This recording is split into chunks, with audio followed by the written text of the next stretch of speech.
we'll take a look at the week's news stories. And first, a note of excitement for my co-host Michael, whose first book just became available to pre-order. Mike, tell us what we can expect from your book, Fatal Abstraction. Yeah, we talked about it on a previous episode, what fatal abstraction is, but I think I'll just distill it down to a few points. The main point being that most corporates, why are they unable to innovate away from their core business models? And one of the main reasons that I go into in the book is that once the organizational DNA is set and once the business model is set, then you typically govern the organization from the P&L.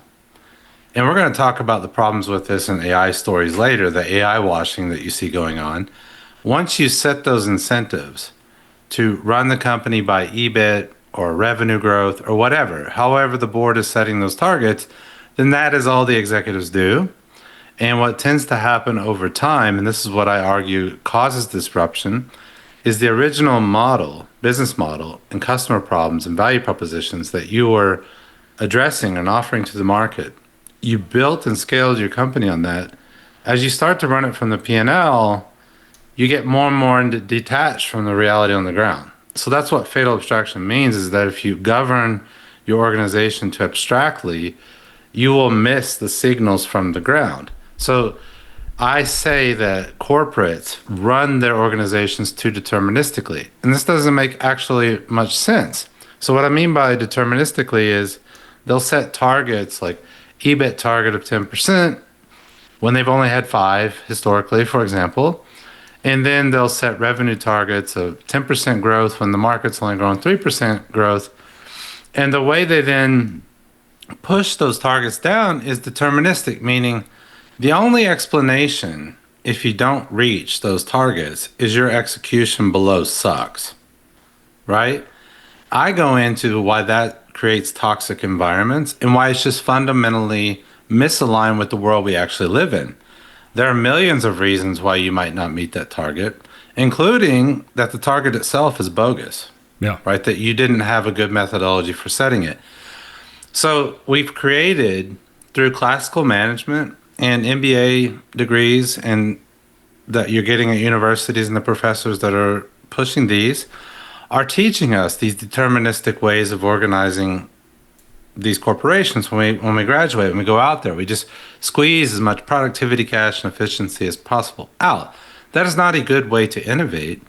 And the problem with that is that you want to introduce AI, and this is why AI washing, I think, is a real thing.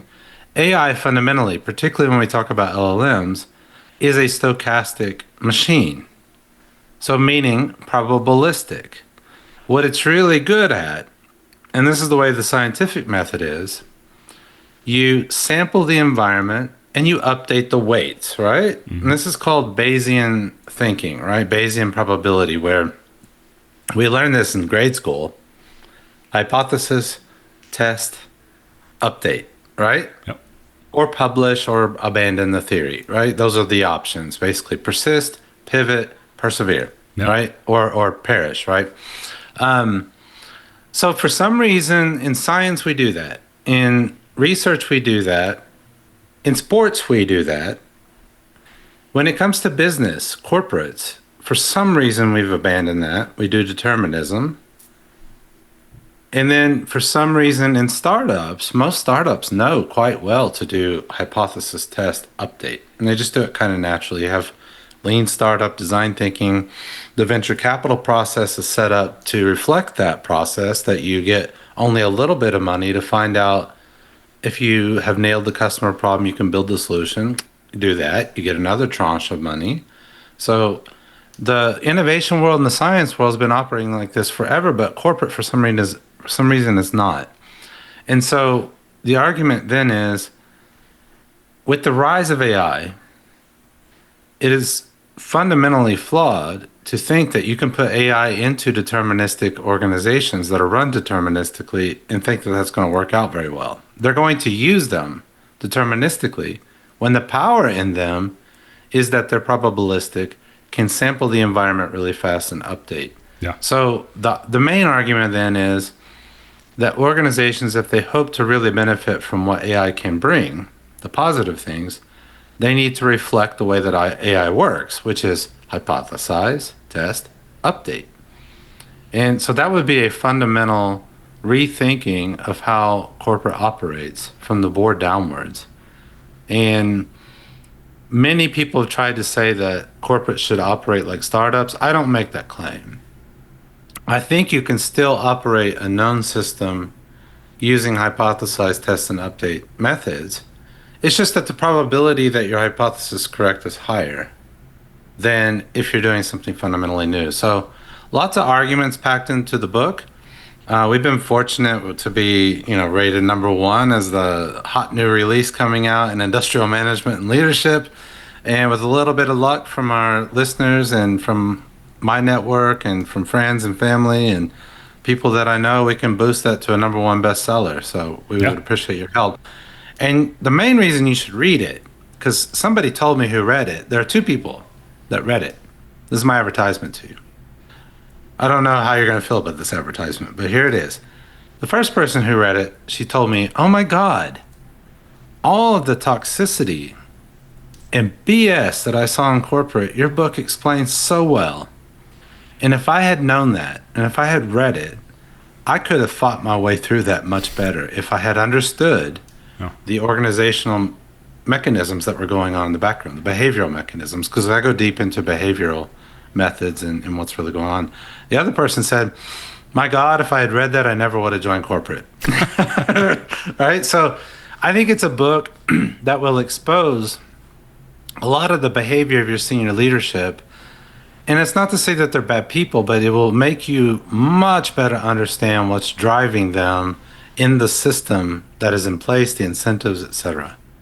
Yeah, fantastic. I'm super excited for it, and I think it comes out August 25th, but you can pre-order now. I got my pre-order in. I think I have the crown of being the first pre-order. I'm just gonna say that. I feel like I was, but you should get yours. We want to make it #1 for you, Mike. Super proud, super excited.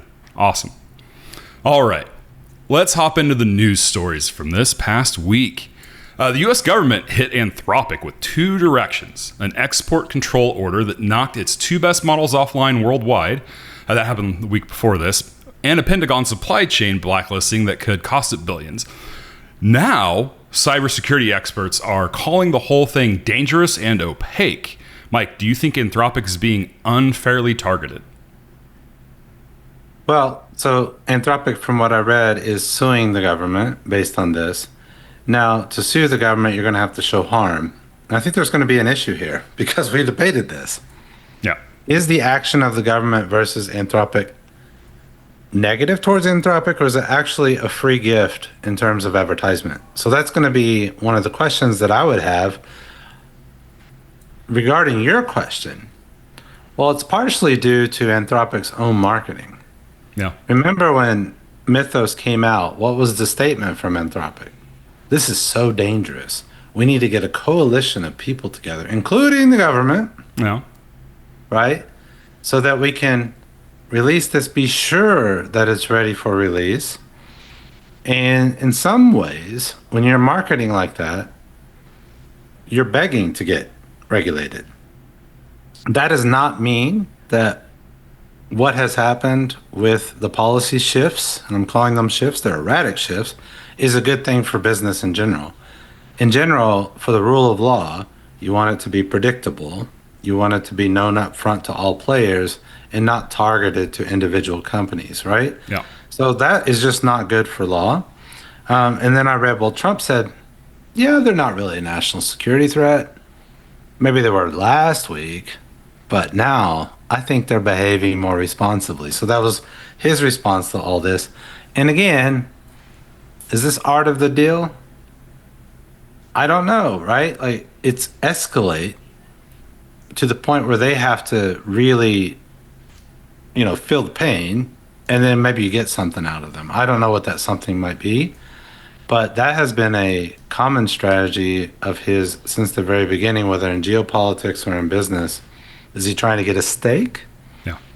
Right, of the IPO? I don't know. For some reason, our government is starting to take stakes in business. I also think he doesn't forget and forgive. I think he very much keeps his, I don't know. Avengers Rolodex, right? Some sort of Rolodex. He probably has a real Rolodex. He probably does. I don't know. I don't feel good about it. I feel like it sets a scary precedent for the government to take down a specific company's product. When, I looked a little bit into the claim of, what it actually did and who, was the whistleblower on it. And it wasn't anything that Gemini can't do or OpenAI can't do. So but it's marketing for him too, right? And for the government too. You show that you're caring about AI. You got elections coming up. We're taking this seriously. I wonder if he has that list. What's that actor's name that was on Armageddon? Steve. Buscemi? Yeah, Buscemi. Remember that movie where he's putting the lipstick in? He has his kill list, right? And then somebody calls and apologizes, and he takes him off the list. Oh yeah, I do. That's an Adam. But maybe he just can't remember which one. Yeah, he just never takes him off the list, I guess, right? Yeah, no, exactly. Yeah, that's kind of how I feel. I don't know. It's a strange precedent. I do think they took it down voluntarily. I don't know. Maybe not. Maybe the export control is but if it's an executive order, I'm pretty sure it has to be voluntary. Like everyone has to agree. The court would have to order it. So what happened was Anthropic, they ordered them to shut it down for foreign nationals. Mm-hmm. And I think Anthropic smartly, as a business, said, well, we'll just take it down from everyone then. Because we can't even guarantee that our own employees aren't considered foreign nationals, right? Let's see where this goes. I imagine, and you heard it in what Trump was hinting at, that he sees this as a competition with China. And, of course, we're winning in his eyes. And so I imagine this to resolve in some way. Let's see how the lawsuit goes, whether they can show actual damage. They hinted at that they lost a contract due to this. Yes, they did. And went to a competitor. So you think that's damage, but then you need to think about long term. Maybe it was a benefit to go through this, whether they see it that way right now or not. But I agree with that cybersecurity point. I think it was several leaders in that saying this is bad for the development of AI. I agree. It's bad for all business. It's bad for the development of law and government as well, to have erratic policies shifting here and there. For sure. And it's really hard for, a plaintiff to win a case when the defendant owns the courts. Like, so it's not a fair. Anyways, that's a little bit of a political philosophy that we can. That's like the FTC, someday. Right? The FTC has never lost a case. Surprising. Maybe they have. Somebody will fact check that. But yeah, if you're the referee, you write the rules. You can also bet on the games. Right? I wonder who's going to win. You're correct. Things have been going well for them since they were blacklisted by the DOW, Department of War. Things have been going well for them. They've been the first big AI company to start showing some profits, some profitability. And they're likely to have a bigger IPO money-wise than OpenAI, which now OpenAI has absorbed 3 body blows in a row this week. Yes. With a 42-state attorney general probe into ChatGPT's ad practices and safety policies, leaked financials showing a $21 billion annual loss, and ChatGPT's assistant market share dropping below 50% for the first time. Is OpenAI just the industry's lightning rod, Mike? Are they going to be able to survive it? I'm going to dig into the business model. So we're going to apply fatal abstraction, what I go through in the book here a little bit. Sure. So the first is, and we could probably bring it up on the screen, is the market share statistic. When I hear market share, I'm always skeptical. And typically when I think market share, you should be thinking of actual paying users. But I think what we're looking at here is just users. Now, why am I bringing that up? Because with market shares, you got to be very careful with how you specify the verticals. I like to build market shares from the bottom up, saying who the paying user is, what problem you're solving. Is the paying user a B2C client or is it a B2B client? And if it's B2B, which department? Is it the IT department? Is it strategy office? What is it, right? You need to specify all that. And we have a tendency to conflate everybody, throw them all into one big market. So when I was looking at that, I immediately started to go through my little framework and start thinking, well, who exactly is the user of ChatGPT? Are they the same users as the ones of XAI, Grok, of Gemini, of Claude? Because what we've seen with Claude, and this is why I think Anthropic's becoming profitable, is because they've gone heavy into enterprise and they're getting paying customers, like high quality, sticky customers, depending on the SLAs they're signing. That is not the same market that ChatGPT started with, which is basically just free users, B2C. And probably a lot of people were using it in corporate too, but it was individuals using it for free. And then if you even stick in B2C, you'd say, okay, are the users of ChatGPT the same as the ones of Gemini? Because Gemini seems to be focusing on the Google ecosystem, maybe focusing a little bit more on multimodal. I know ChatGPT's gone in that, and Grok, God knows what it's focusing on, like truth telling or whatever, right? So it's very complicated. So when I looked at that thing, I started to think, I'm not sure that's a fair headline. What is true, though, if you look at that they're losing users, or maybe the users have expanded and they're just not gaining. My bigger question is, what about paying users? Because the next headline is brutal. 21 billion in losses versus 13 billion in revenue. The big question with OpenAI is, how do you go from a free model to a solid, repeatable, profitable business model? And they may not have been able to do that, and it might be too late, right? If Anthropic's winning an enterprise and Microsoft is responding to Anthropic and improving their game, and Google's improving their game, that is a war. So you better start figuring out how you're going to get profitable, in which segments, which customer problems, etc. So it's related. That market share is related to the particular business model that you're running, and it looks like OpenAI has not figured out its business model yet. The last part was they hired an engineer from Google. So what? Does that help you figure out your business model? No. That sounds like you think it's a tech issue. It sounds like a trophy to me.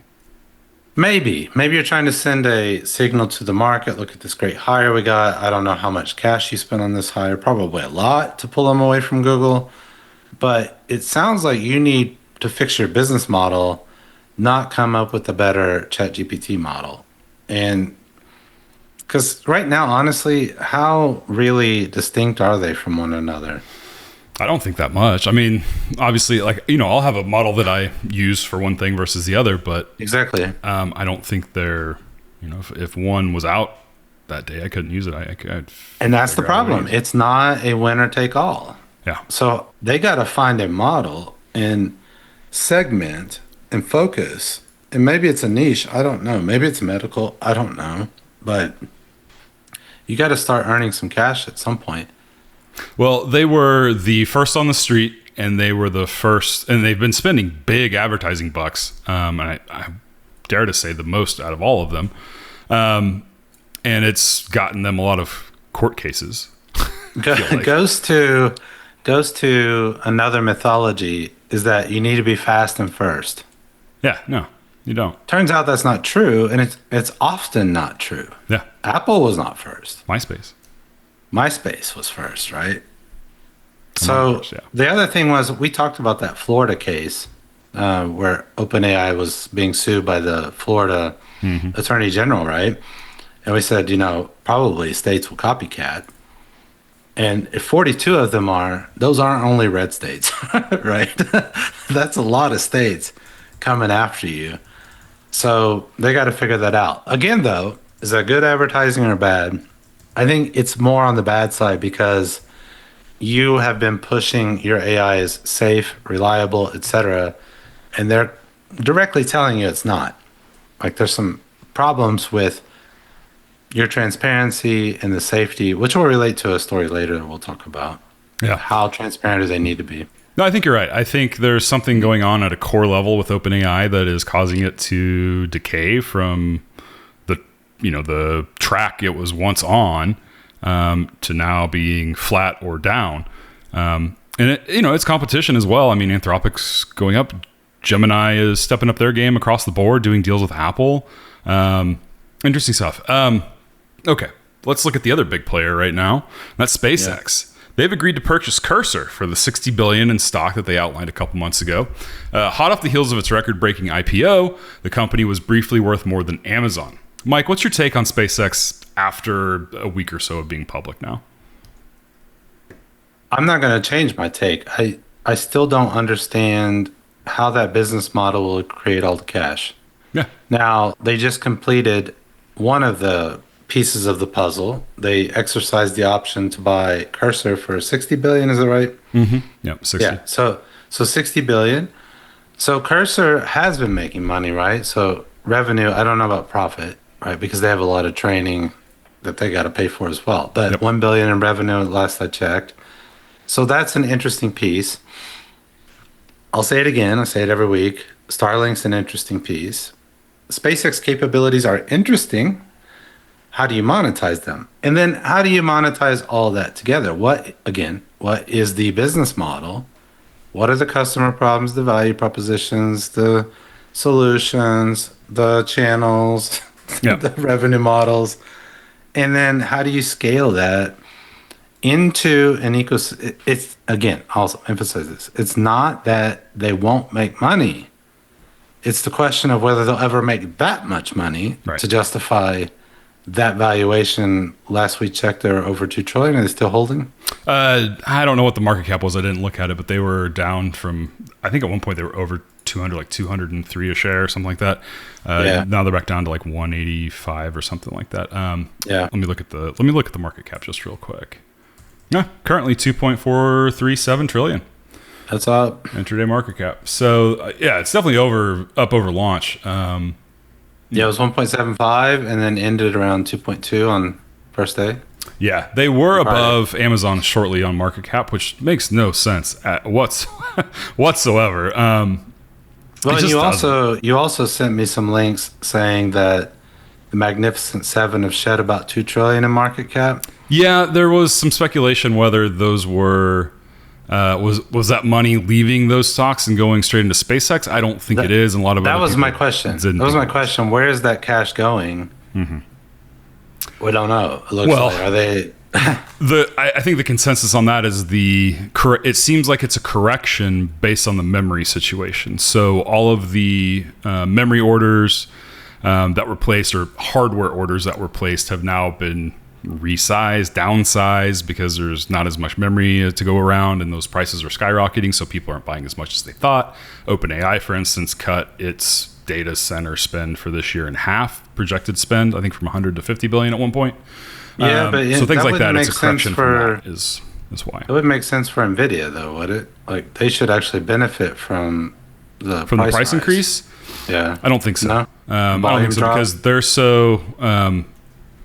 they're such a player with data center builds right now that any slowdown in that capacity hurts them. And I'm not sure exactly their memory situation and how it works on the V200s, if that's outsourced at all. Like I'm not exactly sure how their manufacturing process works there. Because if it's outsourced to, Supermicron or, Taiwan company or IBM or something, then they're going to have the same fate as these memory units are cut for AI. It's all the same pool. It all pulls from the same pool, and I'm not sure that NVIDIA makes those in house. So I think they outsource it. At least that's my understanding. I don't know. I'll look into it, but interesting. I don't think it's coming. I don't think people are taking their money out of Microsoft and putting it into SpaceX.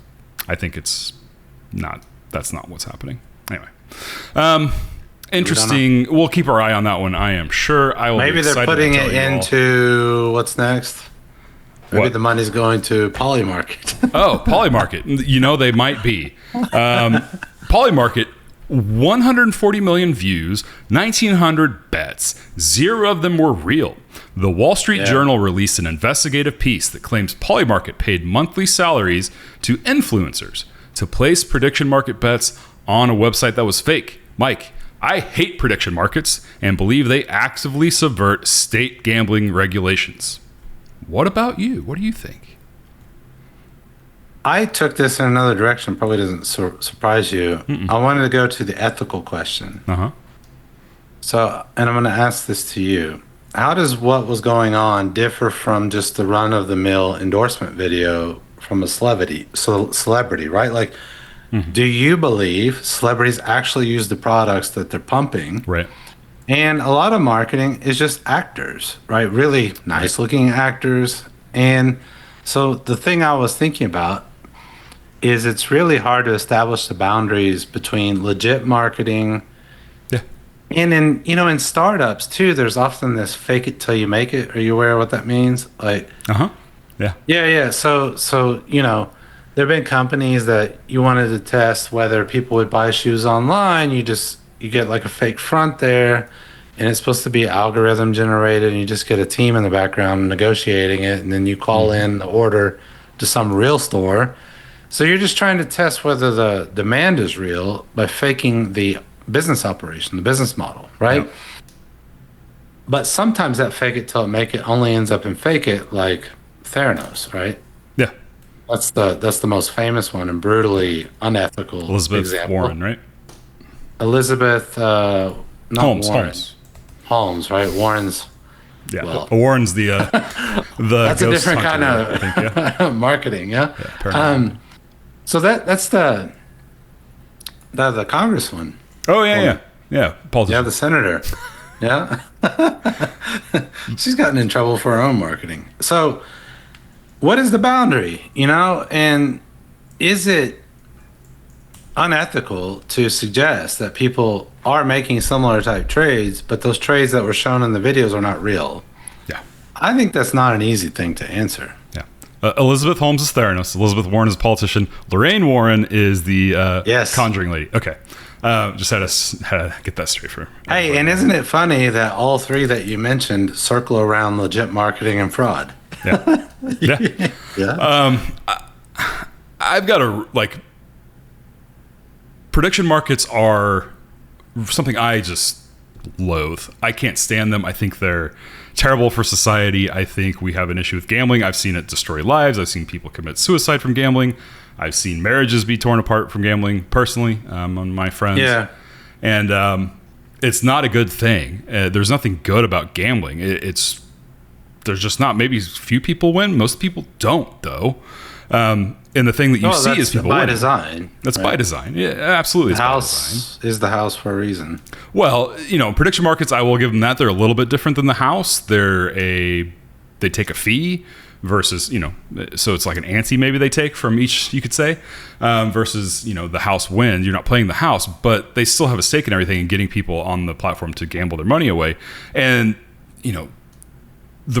the creator of prediction markets has come out and flat said the prediction markets need insiders to trade, and it needs to reward insiders for their knowledge in order to have accurate markets. That's why the markets can be accurate, is because insiders trade.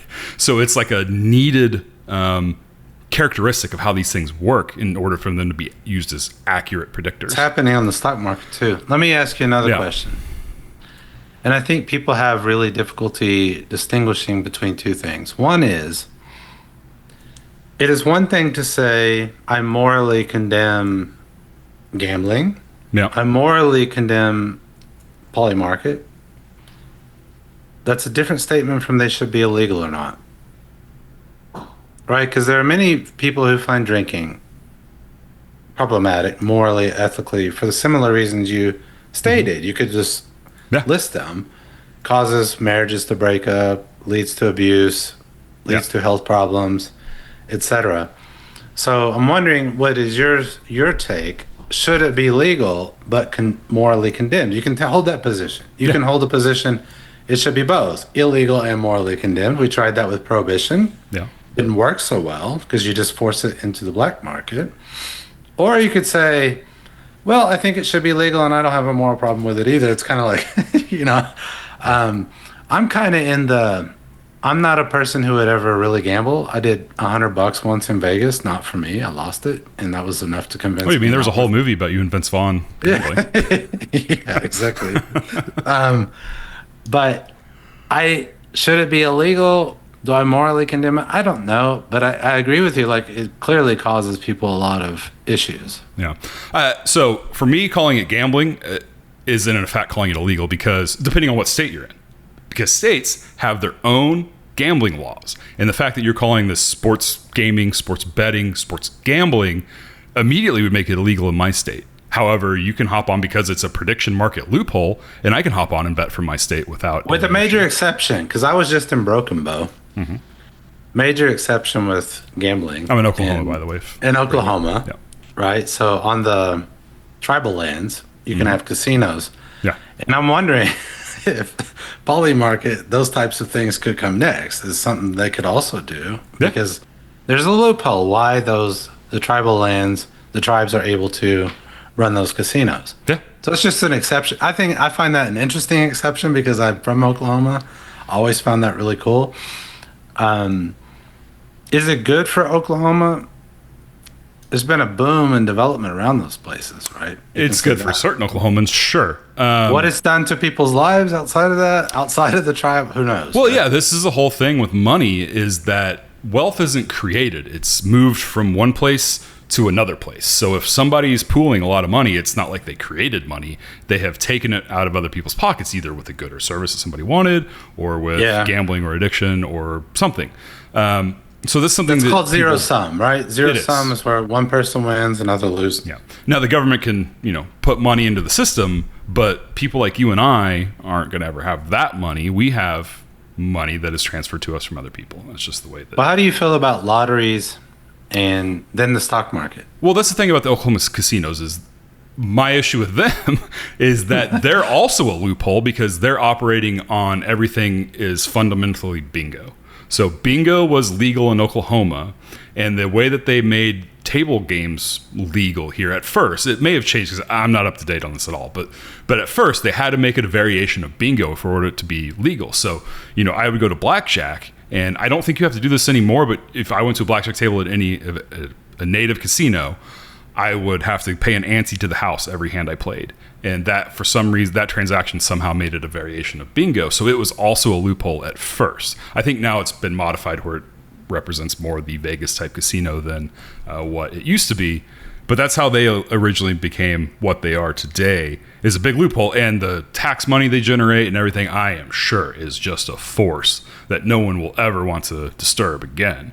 And that's going to happen here too, potentially. We have a lot of states fighting Polymarket and Kalshi right now. They're the two big ones.